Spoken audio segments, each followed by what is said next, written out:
When I think about making money off the stock exchange, four main ways to do that come to mind.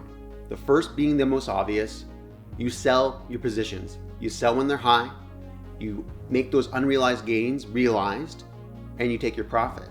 Number two would be dividend stocks. This is my favorite, where you buy into a company, you don't have to sell anything, and they pay you quarterly or monthly money that you can grow some passive income. The third one is very similar to dividends, and that's distributions from REITs, real estate investment trusts, where the same thing, you invest into a company that's buying real estate, office space, retail, and they pay you a distribution monthly, again, or quarterly. And again, that's some nice passive income, and you don't have to sell anything.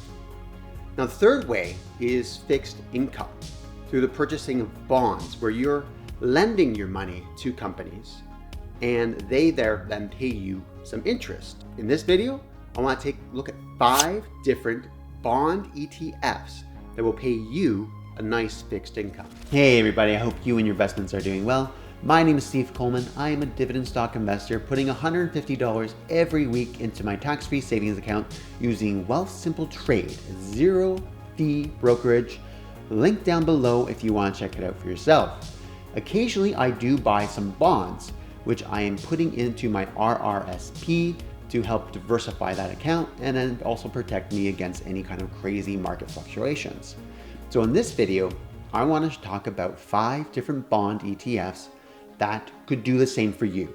So let's get into it. For this comparison, we're going to look at 4 different criteria. We're going to look at how much the ETF is paying out, what is the management expense ratio, and what data do we have on the 5-year return on these ETFs, and what is within the ETFs themselves. The first ETF that we're going to look at is one I actually hold myself in my RRSP account, and that is VLB. That is Vanguard's Canadian Long-Term Bond ETF. It is currently paying a yield of 3.48%. Its management expense ratio, MER, is 0.16%. And currently the 5-year return on investing in this bond is 1.98%. Now, I know you're going to compare that to what you probably are receiving in investing in, say, the S&P 500, where you might be getting a return more like 10%.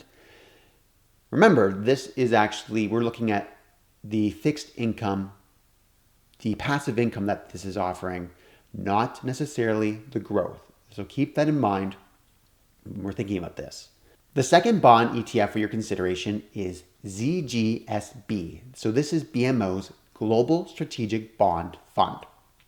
It is currently paying out a yield of 4.19%. Their management expense ratio is 0.82%, and their 5-year return, although it has not yet quite been 5 years, is 3.41%. Now, I think their management expense ratio is a little higher than compared to Vanguard's because this is a global bond ETF. So you're pulling bonds in from all over the world, which offers you a little bit more protection, a little bit more less volatility if something's happening in one country versus the other. So you are paying a little extra on the management fee front for that. The third ETF is BND. This is Purpose Investments Global Bond Fund. So as the name implies, this is a global fund again, just like the last one, where it is pulling bonds from all across the world. So what are the numbers? Let's take a look. The current yield of this ETF is 3.47%. Its management expense ratio is 0.42%, and its 5-year return is 1.74%. Quick spoiler alert, this ETF had the lowest percentage when I looked at the 5-year return. However, it did have the second highest paying yield. So that is why this one did make the list. So again, we're focused on the yield and less on the 5-year return. Which leads me to the fourth bond ETF, which is ticker symbol BSKT. Basket. Nice. This is Manulife Smart Bond Index ETF. So it is looking at primarily Canadian stocks again, but what's different than the other one, which primarily is Vanguard, is that this is 35% Canadian corporate bonds. So that's the main difference, where the Vanguard one was more bonds that come from the government. This one includes corporate bonds. So let's run through the stats on this one. So this ETF is currently paying out 2.94%. So this is the second highest of the 5 that we're going to be looking at. Its management expense ratio is 0.22%, which is low. It's not as low as the Vanguard one, but that's lower compared to the BMO one. Now, the 5-year return currently on this bond ETF, which has not been around quite yet for 5 years, is negative 2.3%. Red flag. Yeah, sometimes you gotta throw a bad one in there to kind of compare and make the other ones look good. Again, the yield on this one is good, right? You are getting a decent high yield on this ETF. But currently, and again, we should kind of ignore this because they don't have full 5 years worth of data compared to the other ETFs.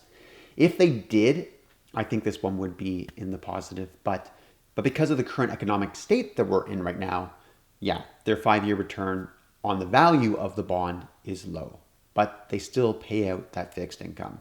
And the last ETF that we want to look at is BPL. This is BMO's Provincial Long-Term Bond ETF.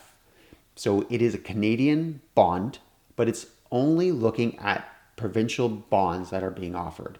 Let's take a look at the numbers for this last ETF. Its yield is currently 3.8%, so that's nice and high. Its management expense ratio is 0.28%, so that's on the lower end. And this 5-year return is 3.3%. So that is high compared obviously to the last one, which was in the negatives.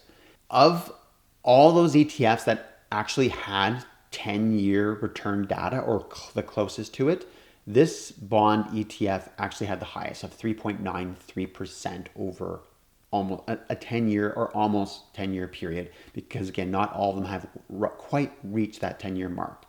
So this one looked good, but of course, past behavior does not always predict future behavior. So always keep that in mind. I know that bonds are not the sexiest investing topic to talk about. So if you've made it this far in the video, thumbs up for you and hopefully a thumbs up for me. But I want to give you some different ideas of how you can grow some passive income in your account beyond just regular stocks, crypto, dividend investing. If you still have some concerns about investing in bonds, I recommend you checking out this video here, where I talk about why I think bonds are a great idea, even in a low interest environment. Until next time, guys, keep it in the green, and we'll see you in the next video. Take care. Bye.